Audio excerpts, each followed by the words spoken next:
കുറച്ച് ദിവസങ്ങളായിട്ട് നമ്മുടെ ലോകത്ത് പലതും നടക്കുന്നുണ്ട്. This is over my house right now.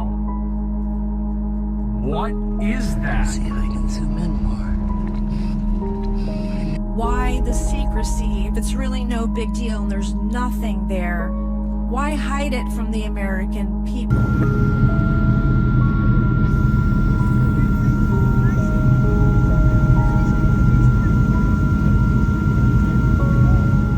പക്ഷേ ഇവിടുത്തെ ഒരു ഇമ്പോർട്ടന്റ് ഫാക്ട് എന്താ വെച്ചാൽ ഇത്തരം UAP സൈറ്റിംഗ്സ് ഇന്നലെ തുടങ്ങിയതല്ല. 2022 ലാംഗ്ലേ എയർഫോഴ്സ് ബേസിൽ വെച്ചിട്ടാണ് ഇങ്ങനത്തെ ഒരു സംഭവം സംഭവിക്കുന്നത്. അതായത് ക്രിസ്മസിന് 2-3 ആഴ്ചകൾക്ക് മുമ്പ് ഇങ്ങനെ അൺഐഡന്റിഫൈഡ് ആയിട്ടുള്ള ഒബ്ജക്ട്സ് ഇവർ ആകാശത്ത് ശ്രദ്ധിച്ചു. ഇത് വളരെ റാൻഡം ആയിട്ടുള്ള ഒരു അപ്പിയറൻസ് ആയതുകൊണ്ടും ഒട്ടും തന്നെ പ്രതീക്ഷിക്കാത്ത ഒരു സംഭവം ഇതുകൊണ്ട് തന്നെ ഇവർക്ക് എന്ത് ചെയ്യണം എന്ന് അറിയാൻ പാടാത്ത ഒരു സിറ്റുവേഷൻ ആണ് ഇവർക്ക് സംഭവിച്ചത്. അതായത് ഇതിന്റെ ഒറിജിൻ എന്താണെന്ന് ഇവർക്ക് അറിയില്ല, ഇതിനെപ്പറ്റി യാതൊരു ക്ലൂവും ഇവർക്കില്ല. അത് മാത്രമല്ല, ഇതേപോലത്തെ സൈറ്റിംഗ് ഇതിന് മുമ്പ് ഇവർ ഈ ഒരു സ്ഥലത്ത് എൻകൗണ്ടർ ചെയ്തിട്ടില്ല. അപ്പൊ അവർ കംപ്ലീറ്റ്ലി കൺഫ്യൂസ്ഡ് ആയിട്ടുള്ള ഒരു സ്റ്റേറ്റിലായിരുന്നു. അപ്പൊ നിങ്ങൾക്ക് ചോദിക്കാൻ പറ്റും, ഇതിനൊന്ന് ഷൂട്ട് ചെയ്ത് താഴ്ത്തിട്ട് കഴിഞ്ഞാൽ ആ പ്രശ്നം അവിടെ തീർന്നില്ല എന്നുള്ളത്. പക്ഷേ UAPസിനെ അല്ലെങ്കിൽ അൺഐഡന്റിഫൈഡ് ആയിട്ടുള്ള ഇത്തരം ഒബ്ജക്ട്സിനെ അപ്രോച്ച് ചെയ്യുന്നതിലും ഒരുപാട് നിയമാവശങ്ങളുണ്ട്. ഇതിപ്പോ ഇവര് കണ്ടത് ഒരു എക്സ്ട്രാ ടെറസ്ട്രിയലിനെ ആണെങ്കിൽ ഇവരുടെ ടെക്നോളജി എന്താണെന്ന് നമുക്കറിയില്ല, ഇവരുടെ അഡ്വാൻസ്മെന്റ്സ് എത്രത്തോളം ഉണ്ടെന്നുള്ള കാര്യങ്ങൾ നമുക്കറിയില്ല, ഇവരെങ്ങനെയായിരിക്കും നമ്മുടെ ഒരു റിയാക്ഷനോട് റിയാക്ട് ചെയ്യുന്നതെന്ന് നമുക്കറിയില്ല. അതുകൊണ്ട് തന്നെ ഒരുപാട് പ്രോട്ടോകോൾസ് ശരിക്കും ഉണ്ട്.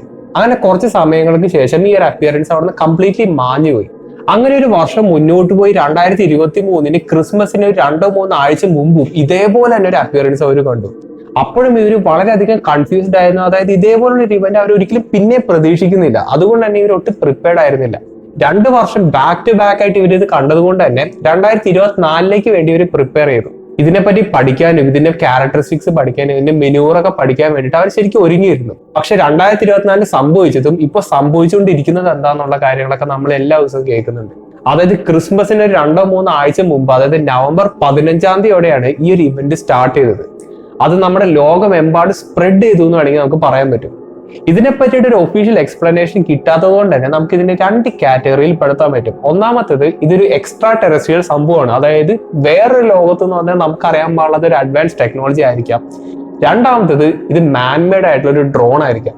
പക്ഷെ രണ്ടാമത്തെ ആ ഒരു ഡ്രോൺ എന്ന് പറഞ്ഞ സിറ്റുവേഷനിൽ കുറച്ച് കുഴപ്പങ്ങളുണ്ട്. അത് ഞാനൊന്ന് എക്സ്പ്ലെയിൻ ചെയ്തു തരാം. ഈ പറയുന്ന മിസ്റ്റീരിയസ് ആയിട്ടുള്ള അപ്പിയറൻസ് കാരണം കഴിഞ്ഞ വർഷം Wright Peterson air force base shut down ചെയ്തു. ഏകദേശം 4 മണിക്കൂറോളം ഡിസംബർ 16-17 ഈ ഒരു ഇവന്റ് സംഭവിച്ചത്. ഏകദേശം അതേ ടൈം ഫ്രെയിമിൽ തന്നെ ന്യൂയോർക്കിലും ഇതേ സിറ്റുവേഷൻ കാരണം ഒരു എയർപോർട്ട് ഷട്ട് ഡൗൺ ചെയ്തായിരുന്നു. അതിനോടൊപ്പം തന്നെ ന്യൂമറസ് ആയിട്ടുള്ള ഐ വിറ്റ്നസ് ടെസ്റ്റിമോണീസും ഒരുപാട് ആൾക്കാർ ലൈവ് സ്ട്രീം ചെയ്യുന്നത്, ഒരുപാട് ന്യൂസ് ബ്രോഡ്കാസ്റ്റുകൾ, അങ്ങനെ വേണ്ട മെനയായിരുന്നു. ഇത്തരം പ്രശ്നങ്ങൾ നമ്മുടെ ലോകത്ത് നടക്കുന്ന സ്ഥിതിക്കും ഒഫീഷ്യൽ ആയിട്ട് ഒരു സ്റ്റേറ്റ്മെന്റ് വരാത്ത സ്ഥിതിക്കും ഒരുപാട് ആൾക്കാർക്ക് പല ചോദ്യങ്ങളാണ് ഉണ്ടാവുന്നത്.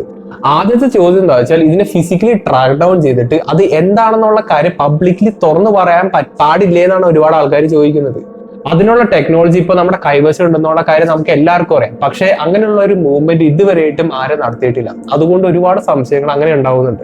രണ്ടാമത്തെ ചോദ്യം എന്താ വെച്ചാൽ, ഇത് എന്തുകൊണ്ടാണ് ഈ ലോകമെമ്പാടും കണ്ടുവരുന്നത്? അതായത് സിമിലർ ആയിട്ടുള്ള അപ്പിയറൻസ് നമ്മുടെ ലോകമെമ്പാടും കണ്ടുവരുന്നുണ്ട്. ഇതൊരു മാൻമെയ്ഡ് ഒബ്ജക്റ്റ് ആണെങ്കിൽ നമുക്കിതിന് ഈസിലി ട്രാക്ക് ചെയ്യാൻ പറ്റില്ലേ എന്നുള്ളതാണ് അടുത്ത ചോദ്യം. പക്ഷെ അതിന് ഒരുപാട് എക്സ്പ്ലനേഷൻസ് ഉണ്ട്. അതായത് ഇതൊരു ഓട്ടോണോമസ് ആയിട്ടുള്ള ഒരു സിസ്റ്റം ആയിരിക്കും. ഇതിപ്പോ ഈ പറയുന്ന പോലെ ഒരു മാൻമെയ്ഡ് ഒബ്ജക്റ്റ് ആണെങ്കിൽ ഞാൻ കുറച്ച് ചോദ്യങ്ങൾ ചോദിക്കാം, അതിനുള്ള ഉത്തരം നിങ്ങളൊന്ന് തരാൻ നോക്കാം. ഈ സമയം കൊണ്ട് ഏകദേശം ഒരു 1000 to 1500 സൈറ്റിങ്സ് നമ്മൾ കണ്ടിട്ടുണ്ട്. അപ്പോ ഇത്തരം സൈറ്റിങ്സിൽ നിന്ന് നമുക്ക് ഒരുപാട് കാര്യങ്ങൾ കൺക്ലൂഡ് ചെയ്യാൻ പറ്റും. ഈ സൈറ്റിങ്സിനെ മെയിൻലി നമുക്ക് 2 ആയിട്ട് കാറ്റഗറൈസ് ചെയ്യാൻ പറ്റും. അതായത് ഡ്രോൺസ് ആയിട്ട് കാറ്റഗറൈസ് ചെയ്യാൻ പറ്റും. രണ്ടാമത്തത് ഈ പറയുന്ന പ്ലാസ്മോയിഡ്സ് പോലത്തെ ഒരു സംഭവമായിട്ട് കാറ്റഗറൈസ് ചെയ്യാൻ പറ്റും. അതായത് നിങ്ങളിപ്പോ ഈ കാണുന്ന പോലെ തന്നെ എന്തോ ഒരു ലൈറ്റിന്റെ ഫോർമേഷൻ ആയിട്ട് നമുക്ക് ഇവിടെ കാറ്റഗറൈസ് ചെയ്യാൻ പറ്റും. അപ്പൊ നമ്മൾ നടത്തിയ ഒബ്സർവേഷനിൽ നിന്നും ഒരുപാട് എക്സ് നേവി പൈലറ്റ്സിന്റെ ഒബ്സർവേഷനിൽ നിന്നും കിട്ടിയ ഒരുപാട് ചോദ്യങ്ങളാണ് ഞാനിപ്പോ ചോദിക്കാൻ പോകുന്നത്. ന്യൂജേഴ്സിയിലായിക്കോട്ടെ, കാലിഫോർണിയയിലായിക്കോട്ടെ, അങ്ങനെ ഒരുപാട് സ്ഥലത്ത് ഒരുപാട് കോസ്റ്റ് ഗാർഡ് ആയിക്കോട്ടെ, അവിടെയുള്ള പെട്രോളിംഗ് യൂണിറ്റ്സ് ആയിക്കോട്ടെ, ഇവിടെയുള്ള ഒരുപാട് ഐ വിറ്റ്നസ് ആയിക്കോട്ടെ, എല്ലാവരും തന്നെ ഈ സംഭവങ്ങൾ കടലിന് നടുക്കുന്ന പൊങ്ങി വരുന്നതായിട്ടാണ് കണ്ടേക്കുന്നത്. ഇവരുടെ ടെസ്റ്റിമോണിയിൽ നിന്നും ഇവർ ഷൂട്ട് ചെയ്ത ഫുട്ടേജസിൽ നിന്നും ഞാനിപ്പോ പറഞ്ഞ കാര്യങ്ങൾ വളരെ എവിഡന്റ് ആണ്. അതായത് ഒന്നില്ലെങ്കിൽ ഈ സംഭവം വെള്ളത്തിന്റെ അടിയിൽ നിന്നാണ് ഇങ്ങനെ ഉയർന്നു വരുന്നത്, അല്ലെങ്കിൽ ഈ വെള്ളത്തിൽ എന്തെങ്കിലും തരത്തിലുള്ള ഒരു പ്ലാറ്റ്ഫോമോ അല്ലെങ്കിൽ എന്തെങ്കിലും ഒരു സ്ട്രക്ചർ ഉണ്ടാവും, അവിടേക്ക് വന്നായിരിക്കും ഇത് ലാൻഡ് ചെയ്യുന്നതും അങ്ങനെയുള്ള സംഭവങ്ങളൊക്കെ ആയിരിക്കും അവിടെ നടക്കുന്നത്. അതിനെ പറ്റി എനിക്ക് കറക്റ്റ് ആയിട്ട് അറിയില്ല. പക്ഷെ ഒരുപാട് ഫുട്ടേജസ് കാണിക്കുന്നത് ഈ ഒരു സംഭവം വെള്ളത്തിന്റെ അടിയിൽ നിന്ന് വരുന്നതായിട്ടാണ്. അതായത് ഞാനിപ്പോ 1-2 ഫുട്ടേജസ് കാണിക്കാം. ഇത് കണ്ടാൽ തന്നെ നമുക്ക് ക്ലിയർ ആയിട്ട് മനസ്സിലാക്കാൻ പറ്റും ഈ ഒരു സംഭവം വെള്ളത്തിന്റെ അടിയിൽ നിന്നാണ് ഇങ്ങനെ ഉയർന്നു വരുന്നത്. അതുമാത്രമല്ല, വെള്ളത്തിന്റെ അടിയിൽ ഇതേപോലുള്ള ലൈറ്റ് ഫോർമേഷൻസ് ഒക്കെ നമ്മൾ ഒരുപാട് വീഡിയോസിലും കണ്ടിട്ടുണ്ട്. അപ്പോൾ ആ ഒരു കാര്യത്തിൽ നമുക്കൊരു സംശയം വേണ്ട. പിന്നെ വേറൊരു ഒബ്സർവേഷൻ എന്താ വെച്ചാൽ ഇതെല്ലാം തന്നെ രാത്രി സമയങ്ങളിലാണ് കണ്ടുവരുന്നത്. അത് മാത്രമല്ല സന്ധ്യാസമയത്ത് നമ്മൾ ഒരുപാട് ഫുട്ടേജസ് കണ്ടുവരുന്നുണ്ട്. നിങ്ങൾ ഈ ഫുട്ടേജ് കാണുന്ന പോലെ സന്ധ്യാസമയത്താണ് എടുത്തേക്കുന്നത്. അതായത് നിങ്ങളിപ്പോ ഈ കാണുന്ന പോലെ തന്നെ ഒരു എയർക്രാഫ്റ്റിനകത്ത് ഘടിപ്പിച്ചിരിക്കുന്ന ലൈറ്റിനിൽ കൂടുതൽ ബ്രൈറ്റ്നസ്, ഏകദേശം ഒരു 3-4 ഇരട്ടി ബ്രൈറ്റ് ആയിട്ടാണ് ഈ ഒരു സംഭവം കത്തുന്നത്. അതും ഈ ഒരു ലൈറ്റ് സോഴ്സിന്റെ വലിപ്പവും അത്യാവശ്യം മാസീവ് ആണെന്ന് നമുക്ക് ഈ ഒരു വീഡിയോ കണ്ടാൽ തന്നെ മനസ്സിലാവും. ഈ വീഡിയോ ഞാൻ ഇതിനു മുമ്പ് ചെയ്ത വീഡിയോയിൽ കാണിച്ചതാണ്. അപ്പൊ ഈ വീഡിയോ നോക്കിക്കഴിഞ്ഞാൽ ഈ ഒരു ഒബ്ജക്റ്റിന്റെ ബ്രൈറ്റ്നസ് നമ്മുടെ സൂര്യനുമായിട്ട് ഏകദേശം കമ്പയർ ചെയ്യാൻ പറ്റും. അതായത് നല്ല രീതിയിൽ ബ്രൈറ്റ്നസ് ഉള്ള ഒരു സംഭവമാണ്.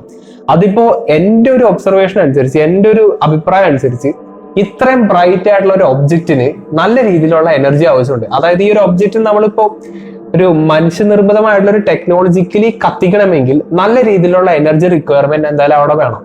അതിനോടൊപ്പം ഈ ഒരു സൈറ്റിങ്സ് ഒക്കെ റെക്കോർഡ് ചെയ്യുന്നത്, ഇതൊക്കെ കാണുന്ന ആൾക്കാരൊക്കെ സ്ഥിരം പറയുന്ന ഒരു സംഭവമാണ്, ഇവർ ഈ സംഭവം ഏകദേശം ഒരു 7-8 മണിക്കൂർ കണ്ടിന്യൂസ്ലി ഹോർ ചെയ്ത് നിൽക്കുന്നതായിട്ടാണ് കാണുന്നതെന്ന്. അതായത് ഈ പറയുന്ന പോലെ വളരെ സൂപ്പർ ബ്രൈറ്റ് ആയിട്ടുള്ള ഒരു ലൈറ്റ് ഇത് എമിറ്റ് ചെയ്യുന്നുണ്ട്. അതിനോടൊപ്പം ഇത് മണിക്കൂറുകളോളം ഹോറും ചെയ്ത് നിൽക്കുന്നുണ്ട്. ആ 2 ഫാക്ടറും കൂടി നിങ്ങൾ മനസ്സിലാക്കാം.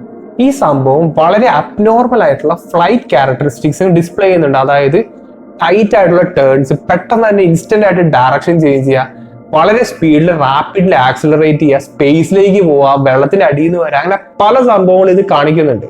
ഈ സൈറ്റിങ്സ് നേരിട്ട് കണ്ട ഒരുപാട് ആൾക്കാരുടെ ടെസ്റ്റിമോണിയിൽ നിന്ന് എനിക്കിട്ട് ഒബ്സർവേഷൻ ആണ് ഞാനിപ്പോൾ പറയുന്നത്. അതായത് ഒരു എക്സ് നേവി പൈലറ്റ് പറയുന്ന പോലെ തന്നെ ഏകദേശം ഒരു 3-4 G ടേൺസ് ആണ് ശരിക്കും ഈ ഒരു സംഭവം ടേൺ ചെയ്യുന്നത്. G ടേൺ എന്ന് പറയുന്നത് 1G എന്ന് പറയുമ്പോൾ 1 ടൈംസ് ഗ്രാവിറ്റി. ഇവിടെ G എന്ന് ഉദ്ദേശിക്കുന്നത് ഗ്രാവിറ്റിനെയാണ്. അതായത് ഇപ്പൊ ഒരു സംഭവം എയറിലൂടെ ഇങ്ങനെ പോകാൻ നോക്കാം, അത് പെട്ടെന്ന് ഇങ്ങനെ തിരിയാണ്, അതായത് ഇൻസ്റ്റന്റ്ലി ഡയറക്ഷൻ ചേഞ്ച് ചെയ്യാൻ നോക്കാം. അപ്പോൾ അത് പോകുന്നത് ഒരു 1000 km/h അത് പെട്ടെന്ന് ഒരു 90 ഡിഗ്രി ടേൺ ചെയ്ത് കഴിയുകയാണെങ്കിൽ ഒരുപാട് ഫോഴ്സ് ആ ഒരു ഒബ്ജക്റ്റിന്റെ ബോഡിയിലേക്ക് എക്സേർട്ടഡ് ആവും. ആ ഫോഴ്സ് എന്തോരം ഉണ്ടെന്നാണ് ഈ പറയുന്ന 1G 2G 3G എന്നൊക്കെ പറയുന്നത്. അതായത് ഇദ്ദേഹത്തിന്റെ ടെസ്റ്റിമോണി എന്ന് പറയുന്ന പോലെ തന്നെ ഈ ഒരു ഒബ്ജക്റ്റിനെ വളരെ കാമായിട്ട് ഇങ്ങനെ പോകും, പെട്ടെന്ന് തന്നെയാണ് റാപ്പിഡ് ആയിട്ട് ആ ഡയറക്ഷൻ ചേഞ്ച് ചെയ്യുന്നത്. അതുകൊണ്ട് തന്നെ ഒരു 3-4 G ടേൺസ് ആണ് ഈ ഒരു സംഭവം ചെയ്യുന്നുണ്ടെന്നാണ് പറയുന്നത്. പിന്നെ ഇവിടുത്തെ ഏറ്റവും വലിയ മിസ്റ്ററി എന്താ വെച്ചാൽ ഈ ഒരു സംഭവം യാതൊരു രീതിയിലുള്ള തെർമൽ സിഗ്നേച്ചേഴ്സ് പുറത്തേക്ക് കൊണ്ടുവരുന്നില്ല എന്നുള്ളതാണ്.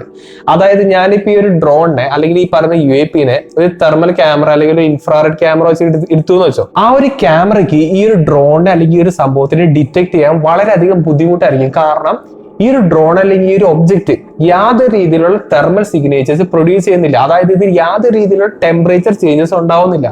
എന്റെ ഇപ്പോഴത്തെ ഒരു അറിവ് വെച്ച് നമ്മൾ ഈ ചുറ്റും കാണുന്ന എല്ലാ എനർജിയാണ്. ഒരു എക്സാമ്പിൾ ഞാൻ പറഞ്ഞുതരാം. നമ്മൾ എല്ലാവരും ഉപയോഗിക്കുന്ന ഫോൺ കൺസിഡർ ചെയ്യാം. ആ ഫോണിന്റെ അകത്ത് ബാറ്ററി ഉണ്ട്. ആ ബാറ്ററിയുടെ അകത്ത് ഇതേപോലെയുള്ള ഇലക്ട്രോൺസ് ഒക്കെ സ്റ്റോർ ചെയ്തിട്ടുണ്ട്. അപ്പൊ നമ്മൾ ഈ ഫോൺ യൂസ് ചെയ്യുമ്പോൾ ഈ ബാറ്ററിക്ക് അകത്ത് എടുക്കുന്ന എനർജിയാണ് ശരിക്കും ഫോണിന്റെ പവർ ചെയ്യാൻ ഉപയോഗിക്കുന്നത്. അപ്പോൾ ഇത്തരത്തിലുള്ള ഒരു എനർജി ട്രാൻസ്ഫർ അവിടെ നടക്കുമ്പോൾ അവിടെ റിസൾട്ടന്റ് ആയിട്ട്, അതായത് ബൈ പ്രൊഡക്റ്റ് ആയിട്ട് ചൂടുണ്ടാവും. അതുകൊണ്ടാണ് ബാറ്ററി ചൂടാവുന്നത്, നമ്മുടെ ഫോണിന്റെ പ്രൊസസ്സേഴ്സ് ചൂടാവുന്നത്, ഡിസ്പ്ലേ ചൂടാവുന്നത്. അതതിന്റെ റിസൾട്ടന്റ് ആണ്. അതേ സിറ്റുവേഷൻ തന്നെ നമ്മുടെ കാറുകളിലും ബൈക്കുകളിലും നമ്മുടെ ലോകത്തുള്ള എല്ലാ എനർജി ട്രാൻസ്മിഷൻ ഡിവൈസസിലും അതേപോലത്തെ സംഭവങ്ങൾ ഉണ്ടാവും. അങ്ങനെ ഉണ്ടാവാണ്ടിരിക്കണമെങ്കിൽ 100% എഫിഷ്യന്റ് ആയിട്ടുള്ള ഒരു സിസ്റ്റം ആയിരിക്കണം അത്.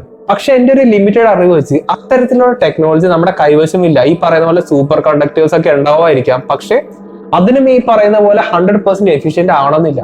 ഈ പറയുന്ന അഡ്വാൻസ്ഡ് ആയിട്ടുള്ള ഫൈറ്റർ ജെറ്റ്സും കാര്യങ്ങളെല്ലാം എനിമി റേഡാറിൽ തെർമൽ സിഗ്നേച്ചേഴ്സിൽ പിടിക്കാണ്ടിരിക്കാൻ വേണ്ടിയിട്ട് ഈ പറയുന്ന പോലെ ഒരു ഹീറ്റ് ഷീൽഡ് ഒക്കെ വയ്ക്കുന്നുണ്ട്. എന്നാൽ പോലും ചെറിയ രീതിയിലുള്ള തെർമൽ സിഗ്നേച്ചേഴ്സ് ഏതൊരു റേഡാറിലും കിട്ടും. നിങ്ങളിപ്പോ നല്ല രീതിയിൽ സയൻസ് ഫോളോ ചെയ്യുന്ന ഒരാളാണെങ്കിൽ എയറോജെൽ എന്ന് പറഞ്ഞൊരു സംഭവം നിങ്ങൾ കേട്ടിട്ടുണ്ടാവും. അതായത് അത് ഉപയോഗിക്കുകയാണെങ്കിൽ ഈ പറയുന്ന പോലെ ടെമ്പറേച്ചേഴ്സ് ഒക്കെ നല്ല രീതിയിൽ കുറയ്ക്കാൻ പറ്റും. എന്നാൽ പോലും അത് 100% എഫിഷ്യന്റ് അല്ല. അപ്പോ ഈ പറയുന്ന UAPs നല്ല രീതിയിൽ ബ്രൈറ്റ് ആയിട്ടുള്ള ലൈറ്റ് എമിറ്റ് ചെയ്യുന്നുണ്ട്.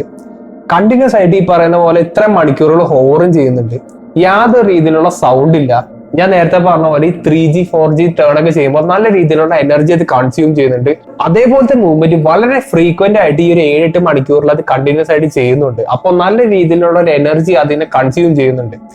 അപ്പോ എന്റെ ഒരു ചോദ്യം എന്താ വെച്ചാൽ, ഇത്രയും കാര്യങ്ങൾ ചെയ്യാൻ പറ്റുന്ന ഒരു ടെക്നോളജി നമ്മുടെ കൈവശം ഇപ്പൊ ഉണ്ടോ എന്നുള്ളതാണ്. ഇതിപ്പോ ഈ പറയുന്ന പോലെ ഒരു ഹ്യൂമൻ മെയ്ഡ് ഒബ്ജക്റ്റ് ആണെങ്കിൽ ഞാൻ വളരെയധികം ഇംപ്രസ്ഡ് ആണ്. കാരണം ഇത്ര നല്ല ടെക്നോളജി നമ്മുടെ കൈവശം ഇപ്പൊ ഉണ്ടല്ലോ എന്നുള്ള കാര്യത്തിലാണെങ്കിൽ ഞാൻ ഏറ്റവും കൂടുതൽ സന്തോഷിക്കുന്നത്. അത് മാത്രമല്ല, യാതൊരു സൗണ്ടും ഇല്ലാണ്ടും യാതൊരു പ്രൊപ്പൽഷനും ഇല്ലാണ്ടും യാതൊരു കൺവെൻഷണൽ ആയിട്ടുള്ള എയറോഡൈനാമിക്സ് ഒന്നും ഇല്ലാണ്ട് ഇവർക്ക് എങ്ങനെ ഇതൊക്കെ ചെയ്യാൻ സാധിക്കുന്നു, അത് ശരിക്കും എനിക്ക് പഠിക്കാൻ നല്ല ആഗ്രഹമുണ്ട്. എന്നെ മാത്രമല്ല നമ്മുടെ ലോകത്തിലെ സയന്റിഫിക് കമ്മ്യൂണിറ്റിനെ മൊത്തത്തിൽ ക്യൂരിയസ് ആക്കുന്ന ഒരു ഡിസ്കവറിയും കൂടി ആയിരിക്കും അത്. അതല്ല എങ്കിൽ ഇതൊന്നും നമുക്കറിയാൻ പാടാത്ത ഒരു ഫോറിൻ ടെക്നോളജി ആയിരിക്കും. അതായത് ഈ പറയുന്ന പോലെ ഒരു എക്സ്ട്രാ ടെറസ്ട്രിയലോ ഈ പറഞ്ഞ ഏലിയൻസ് ഒക്കെ ആയിരിക്കാം. ഞാനിപ്പോ ഈ പറഞ്ഞ ടെക്നോളജി ഒന്നും നമ്മൾ ഇതിനു മുമ്പ് കാണാത്തത് കൊണ്ടും ഒഫീഷ്യലി യാതൊരു സ്റ്റേറ്റ്മെന്റും ആരും തരാത്തത് കൊണ്ട് തന്നെ ഒരുപാട് ആൾക്കാർ ഇതിനെ ഏലിയൻസ് ആയിട്ട് കണക്ട് ചെയ്യുന്നുണ്ട്.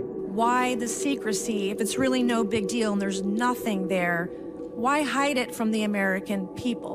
പിന്നെ ഞാൻ എപ്പോഴും പറയുന്ന പോലെ തന്നെ UFO അല്ലെങ്കിൽ UAP എന്ന് പറയുന്നത് എപ്പോഴും ഏലിയൻസ് ആവണമെന്നില്ല. അതായത് നമ്മളെ കൊണ്ട് ഐഡന്റിഫൈ ചെയ്യാൻ പറ്റാത്ത ഒരു എയർബോൺ ഒബ്ജക്റ്റിനെ നമുക്ക് ഈ പറയുന്ന പോലെ UFO ആക്കാൻ പറ്റും. ചിലപ്പോ ഇതിപ്പോ എക്സാമ്പിൾ ആയിട്ട് ഇപ്പൊ ഞാനൊരു സാധനം ഉണ്ടാക്കിയെന്ന് വെച്ചു, ആ സംഭവത്തിന്റെ അത് യാതൊരു രീതിയിലുള്ള തെർമൽ റേഡിയേഷൻ എനിക്ക് ഇപ്പൊ പറഞ്ഞുള്ള സംഭവങ്ങളൊക്കെ ഞാൻ കണ്ടുപിടിച്ചുണ്ടാക്കി വെച്ച്. അതായത് ഇതുവരെ ലോകം കാണാത്ത ഒരു പ്രൊപ്പൾഷൻ സിസ്റ്റം ഞാൻ ഉണ്ടാക്കി, റേഡാറിലൊന്നും പെടാത്ത ഒരു സംഭവം ഞാനിങ്ങനെ ഉണ്ടാക്കിയിട്ട് ഇങ്ങനെ പറത്തി വിട്ടുമെന്ന് വെച്ചു.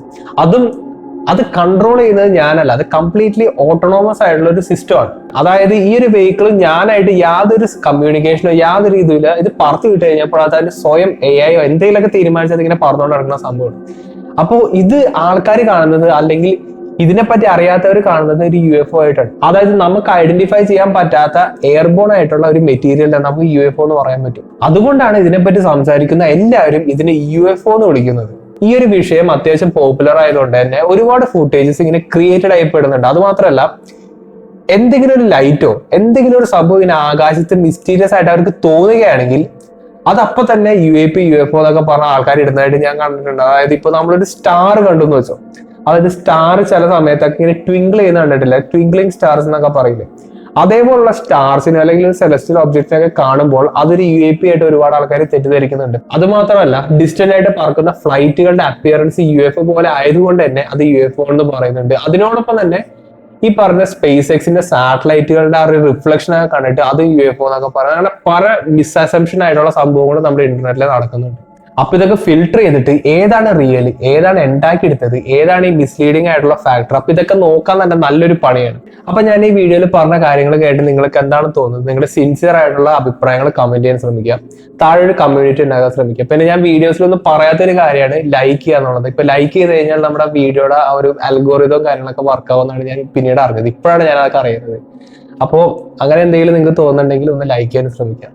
കണ്ടാൽ വിശ്വസിക്കാൻ പറ്റാത്ത ഒരുപാട് ഫുട്ടേജസ് നമുക്ക് ഇപ്പോൾ കിട്ടിയിട്ടുണ്ട്. അപ്പോൾ അതൊക്കെ വെച്ചിട്ട് നമുക്ക് ഇനി അടുത്ത വീഡിയോ കാണാം.